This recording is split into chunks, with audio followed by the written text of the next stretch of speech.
it has really been an honor to be here.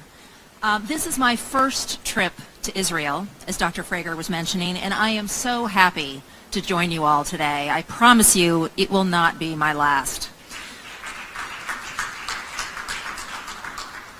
There are few stories as extraordinary as the history of our nation and of the Israeli people. With a history as old as time, I believe just as strongly in Israel's future, not just as a beacon of freedom and democracy.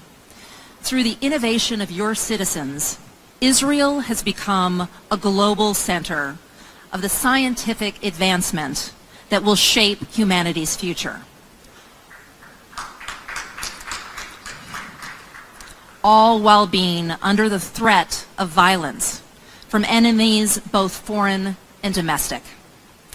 As a New Yorker and as a candidate for the United States Senate, I am proud of the special relationship shared by our two countries and New York's personal connection with Israel, from extended family to shared values and interconnected economies. There is no state with a greater connection to the Israeli people than New York.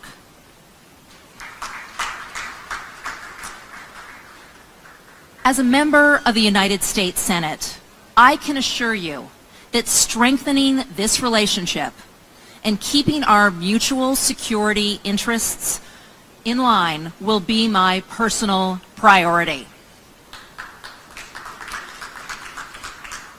In New York, I recently made the same commitment to the National Council of Young Israel, and I will continue talking about the safety and security of the Israeli people because we share a bond that must never be broken.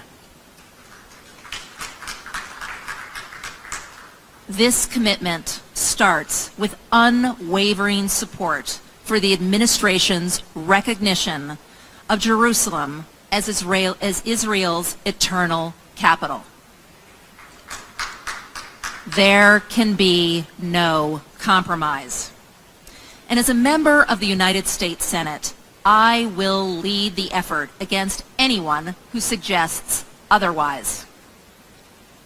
Second, we must stop the BDS movement.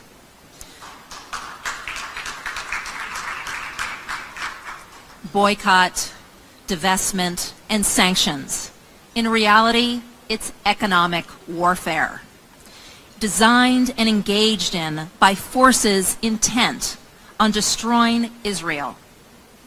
BDS is a major point of distinction between my views and those held by New York's current Senator, Kirsten Gillibrand. She believes BDS is protected by free speech.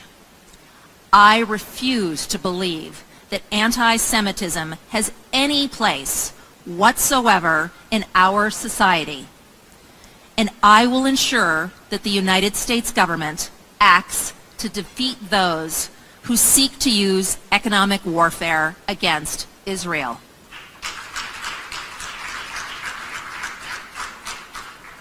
I will also work to strengthen the recently enacted Taylor Force Act. As you know, Taylor Force was a West Point graduate on a university trip here who was murdered by a Palestinian's disgraceful practice by a Palestinian terrorist.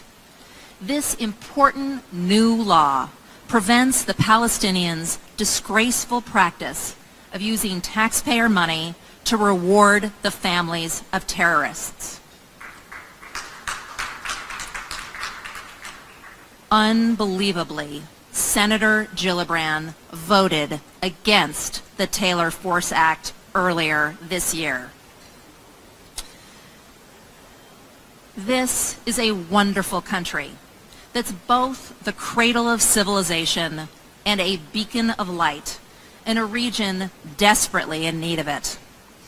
As a member of the United States Senate, I will work to ensure that our nations are forever linked in the pursuit of freedom and democracy, and that the defense of Israel remains America's leading international priority. The Jewish people live. The state of Israel lives and will continue.